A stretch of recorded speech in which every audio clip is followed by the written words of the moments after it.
In 2002, Volvo introduced its XC90 three-row crossover, which blended the safety that you've known from Volvo with the practicality of three rows for family hauling.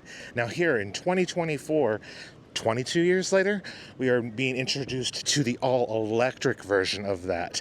It's the EX90, and it's going to be on sale very soon. But is it any good? How does it compare to the EV9 from Kia? Let's go and find out.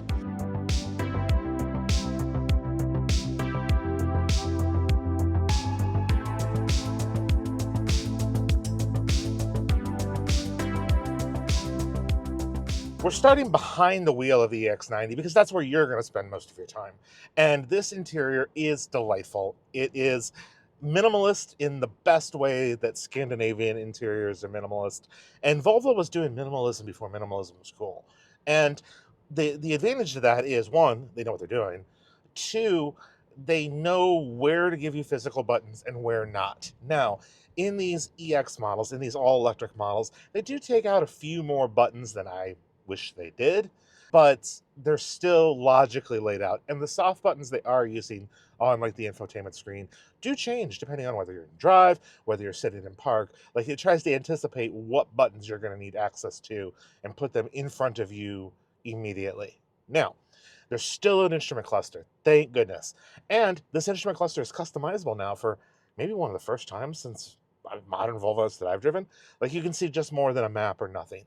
It has this driver information display that will show you the level 2 ADAS stuff and sort of what it's doing and what it's seeing.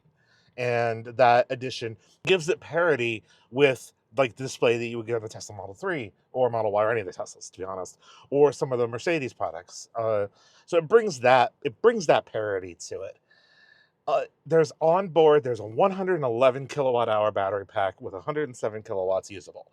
That is good for, they're anticipating a 308 mile EPA range.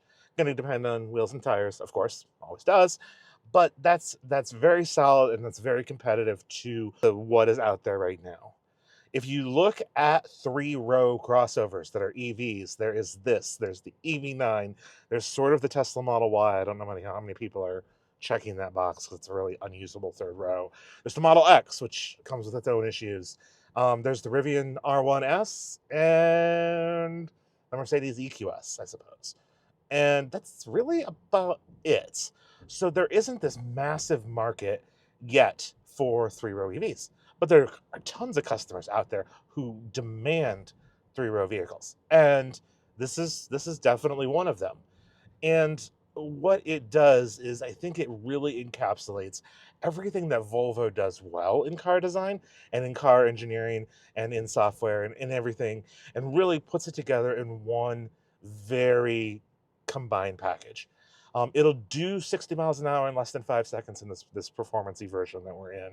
That's like 510 horsepower. You don't need that much, but it's there if you want to spend a few extra bucks to get it. It's super comfortable.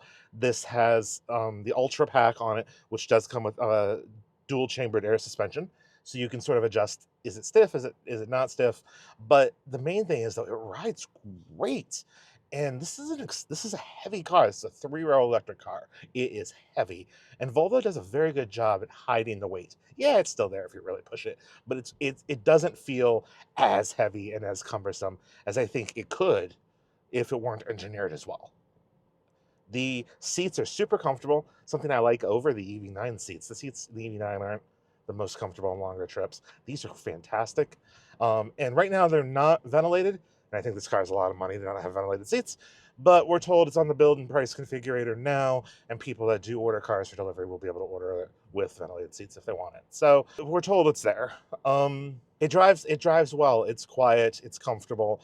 It's everything that like the XC90 should be, but doesn't quite get to, in my opinion, because of the powertrain. Now, when Volvo sort of switched to this all four-cylinder powertrain, where they were going to do supercharged and turbocharging, and now they just, I think, just do turbocharging with the plug-in hybrid stuff, they're very good. But even like $100,000 XC90 Ultimate Premium Swarovski crystal everywhere kind of thing, even with all of that stuff, the car doesn't feel quite as refined as maybe it should for the price. And That's just, I think, the nature of a turbocharged four-cylinder engine. And I understand why they did it. I understand why they continue to do it. Um, it just it doesn't deliver quite the NVH that you want, or that you would expect from a premium car, from a real luxury car, I should say. Probably premium, but not luxury. This feels like a luxury car because it doesn't have that engine doing its thing. You just push the pedal, car goes. Let off the pedal, car slows down. Like it is so much more civilized. Now, these are all dual motor variants. There is this sort of clutch system that can like enable the front wheels to do a certain thing, like whatever for fuel economy. Long story super short is the all-wheel drive has two settings. One is sort of a performance setting, which lets you to have sort of all the power and handling and kind of stuff all at once. It's not the EPA friendly one, but we hauled this car up and down a couple of canyon roads, and it's not a sports car, and I am not going to claim that it is, but it handles surprisingly well for its size, for its weight, and just for the type of customer who's going to buy this car. Um, it doesn't necessarily feel soulful. I'm not going to say that, but it handles itself really well. It's very competent, and it's almost surprising. I mean, it's surprisingly competent because they didn't need to be able to make it drive, I think, in corners as well as it does. You can kind of really kind of build a relationship with it, and it's very predictable. The driver assist functionality. Uh, uh, Volvo's they don't call it ProPilot. It's Pilot Assist. Um, this is their latest iteration of it. It will help you do lane changes. It's still a hands-on system. I found it not particularly innovative, especially the automatic lane changings. It kind of felt like took a little too long for it to do it. And if my hands already have to be on the steering wheel, I'm kind of just going to do the lane change myself. Now, there's a LiDAR unit on this car. It's up here. But that isn't functionality that is enabled quite yet. Very frustrating point, and I've already told the Volvo folks this. So Volvo is all about safety. You can watch, if you click the pop-out window or in the description box, we recently talked to Thomas Broberg, who is the head of Volvo's Safety Center in Gothenburg. He's actually here in California with us on this program. And Volvo's very safe. The problem that I have is with the driver assist, with the adaptive cruise control, you can no longer adjust the distance between you and the car in front of you. So it's supposed to be adaptive, and it's supposed to like analyze traffic patterns, and it's supposed to be clever. I found it to not be that clever.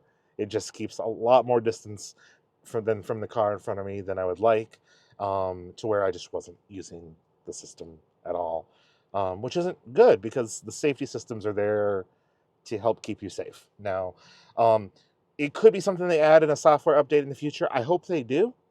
I was not the only one that had that feedback, so I think they were very receptive to that. But that is one major demerit on what I found, on what otherwise I found to be a very enjoyable like highway driving experience. What else? We should talk a little bit about build quality. That Mercedes EQE I was in recently, like the screen like would creak when I would do something like this, or like this with the cluster. And this car, guess what? It doesn't do it. I just the build quality really feels like it's there, both inside and out, and it should be for the price that it is. But these cars are built now in South Carolina. All of the EX90 sold in North America will be built in South Carolina, and it's just it's nice. I hate going back to just the word nice, but it's nice.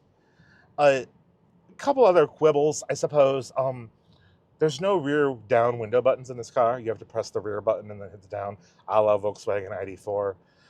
It's also like that in the EX30 that we've driven, but I understand it in the EX30 because there just really isn't a lot of space to put the extra switches and stuff in. Like when you're working within those constraints, perfectly okay with it. Here, come on. Give me the rear power window button. Now, I know you're going to go into the comments and say, oh, that's not a big deal, blah, blah, blah, blah, blah. I'm sorry. I'm sorry.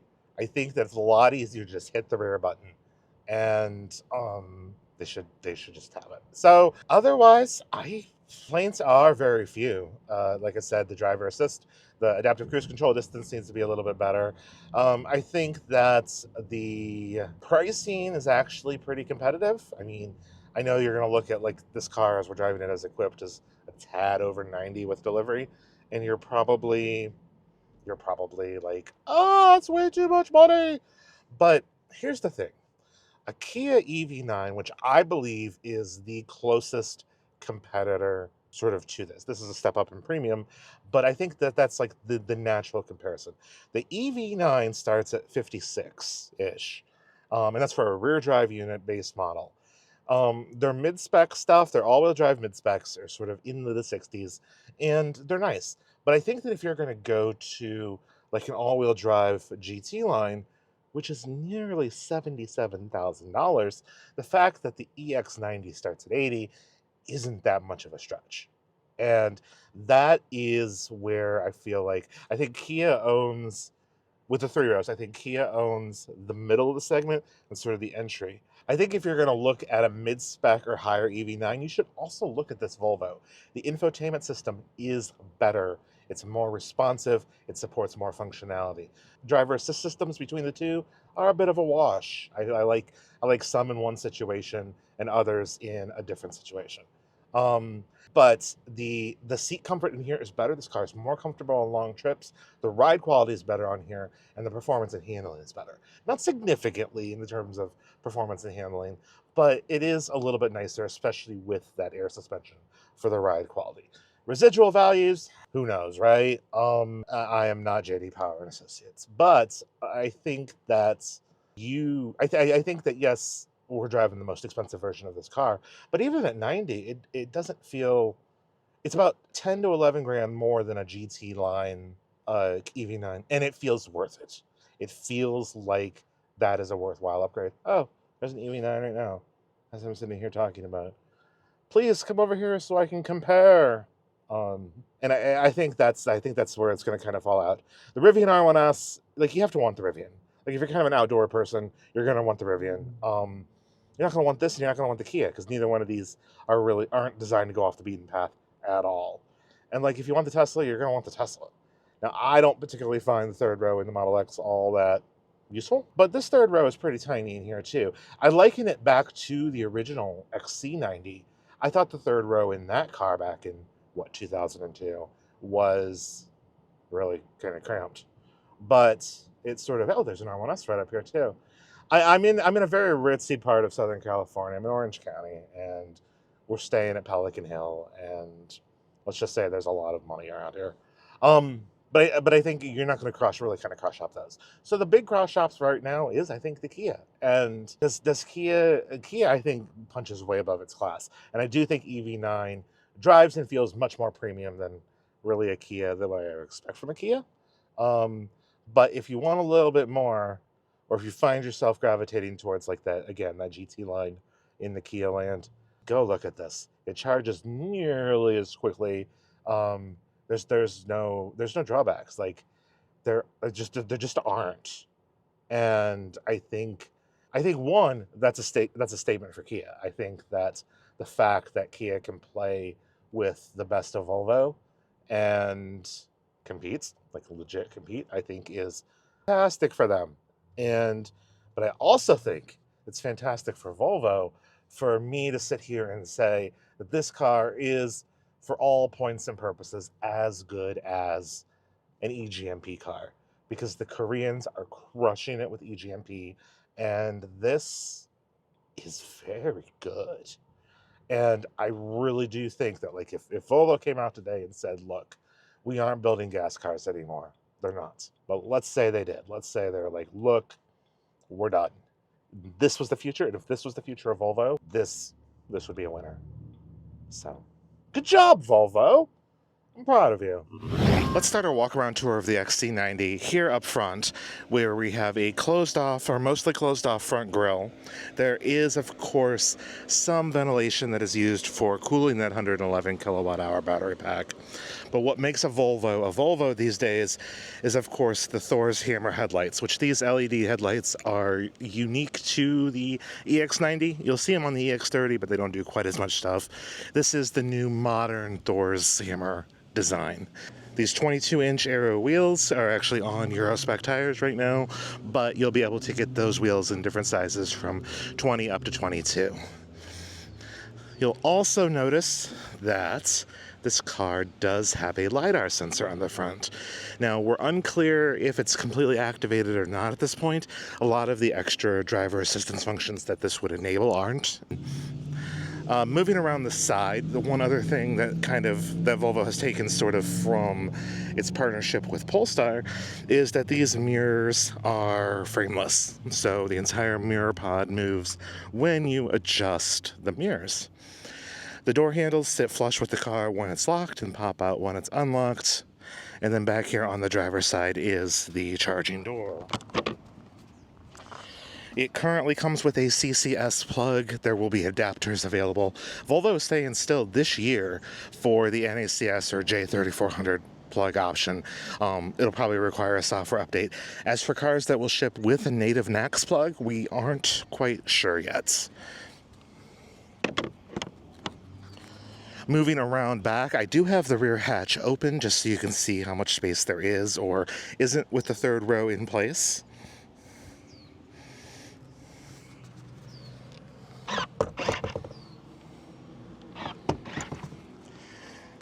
But if you fold the seats away, you do get a decent amount of rear storage space. And I think probably a lot of owners will actually be using their EX90s in this configuration and using the third row as a sometime seat and not a full-time seat.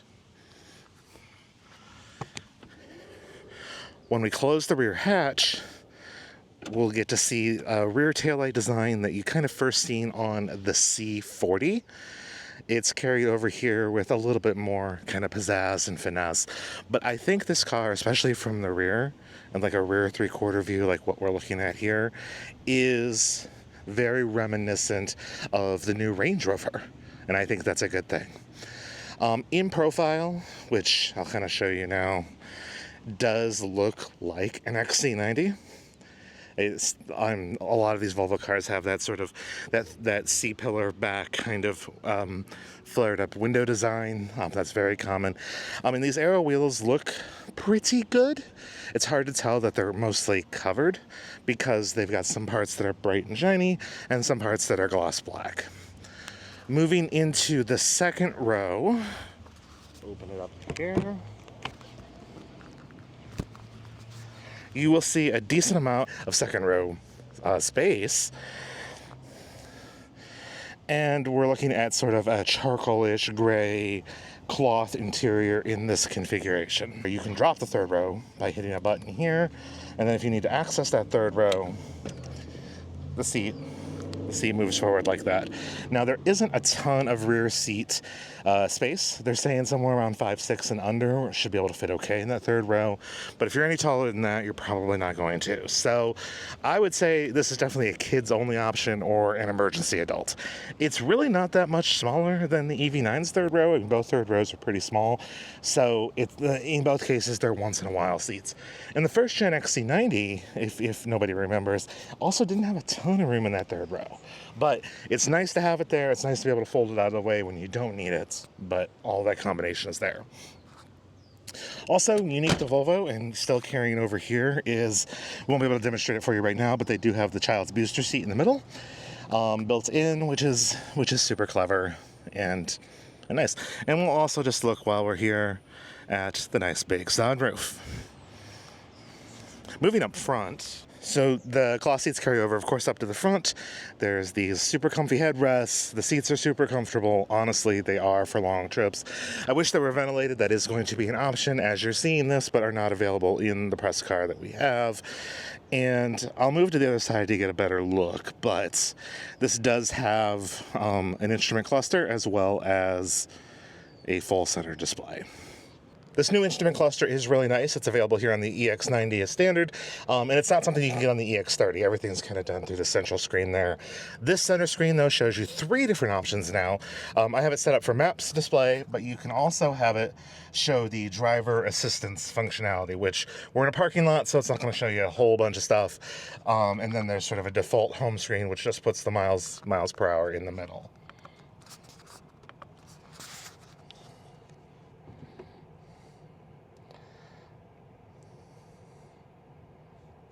You can kind of see the sensors picking up the cars driving on the street in front of us here as I bumped it into drive. This uses phone as a key, so your phone and using ultra wideband and all of that jazz. It's not quite Apple certified per the testing of this vehicle, but they're close to getting Apple officially signed off on the functionality. That means you just sit your butt in the seat to drive. Now, the car that I drove this morning didn't have any issues with that whatsoever. This particular car I'm in, I have to sometimes move the phone around to pick up for the car to pick it up and let it to signal to drive. That's most likely a software bug in these pre-production cars. It is worth mentioning because we should mention when stuff doesn't work quite right. And at least in the case of this particular car, it isn't working right. But in the one that we used this morning, it worked flawlessly. So hopefully they'll get all of those extra kind of little kinks worked out between now and when cars show up in dealerships. The center display is absolutely gorgeous. It is a portrait display, not a portrait kind of display. I don't know why I talk like that. And a lot of functionality is moved down to the bottom. So the very bottom row of buttons always stay that. It's always going to be the home screen, the apps display, your climate information, car controls, and the emergency hazards. The row above it will vary depending on what you're doing and most recently used apps. So on the left, it's most recently used apps. On the right of the Google Assistant, it's stuff that it thinks you're going to need. So we're in park right now, so it's saying, oh, you might want the parking camera, you might want to open the glove box, or you might want to hit the max defrost. When you're driving, it'll say, oh, do you want to use the one pedal driving, or do you want to enable the performance all-wheel drive setting? So that will vary. This particular infotainment system is super fast. It's super responsive, apps load quickly. It is really, really nice. And it will use a 5G connection. So if you're in a good spot, which right now we're not in the best spot, to be honest, you can get a high-speed data connection. So we were using it to listen to Tidal and stuff like that earlier. And the reason why we have Tidal in the car and why they're demoing it is because this Bowers & Wilkins stereo has a new Bowers & Wilkins app that you can run and do demo stuff with.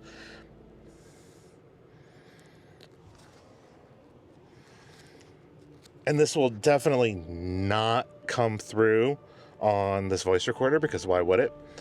But it is a demo system to show you just how good this audio system is. So you may be familiar with Bowers & Wilkins and Volvos. They've got a setting for the Gothenburg Concert Hall. It has always been one of the best systems that you could get in a car. In this Volvo, it is the best iteration of it yet, in my opinion, and is probably the best, if not the second best, new car stereo, bar none, price notwithstanding, nothing. Like, as far as factory systems go, this Bowers & Wilkins is excellent.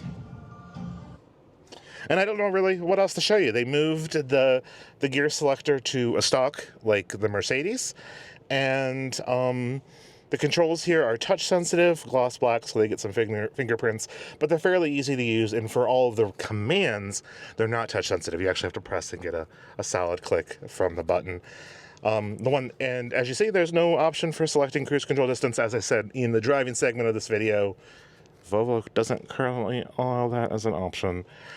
This is an excellent car, and I talked a little bit in my talk and drive just about how excellent stuff is put together. Like, even on this pre-production model, stuff stays in one place. It feels like it's well assembled, and it is minimalist to an extent. But again, there's still buttons. There's a play, pause, and volume controller. There is still a button for the wipers. This Bowers & Wilkins speaker up here at the top is excellent, and they did a little extra design on this. Kind of looks like a plane engine or a jet engine, which I think is cool. But yeah, I don't know what else to say. I mean, other than living with this car for a few days to really see how it works as a family hauler.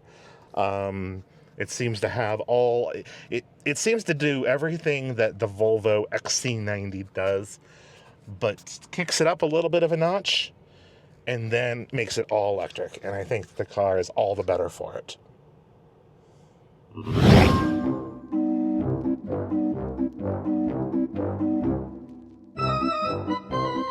One other thing that I didn't talk about yet that I'd like to mention, it's really hard to get video footage of. There are sensors, there are radar basically sensors all over the inside of the car, including covering the rear hatch area and the footwells. And what all of those do is those are there for occupant detection. So if you accidentally leave not only a human, but an animal in the car, it will be able to actually pick up the animal's heartbeat or the human's heartbeat and be able to alert you to that. So it's not just one or two movement sensors. It's not just like the rear seats. It covers the whole gamut of the vehicle. In case you were to have your dog with you and you leave it in the car.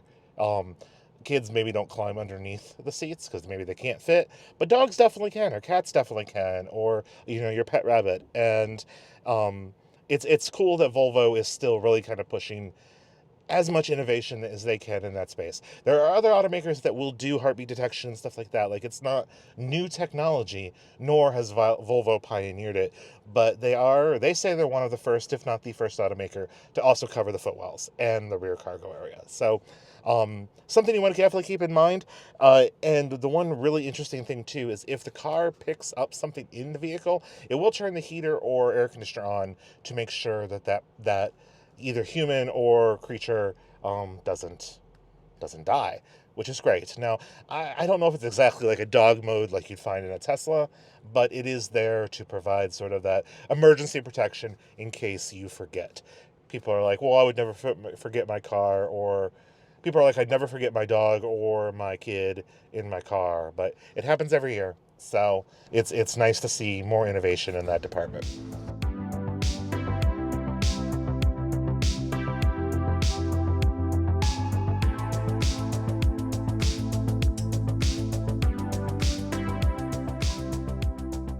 Starting at right around $80,000. It's not the cheapest car to get in initially, but if you look at it within the context of three-row electrics, this is actually not that bad. And it does feel like it's worth the premium over the Kia EV9. In a lot of ways, this EX90 is the coup de grace of the three-row crossover for Volvo. If at this point all they made was electrics, it would be a good place to be. If a three-row Volvo is a little too large for you, check out our first drive of the EX30 by clicking the pop-out window right over here.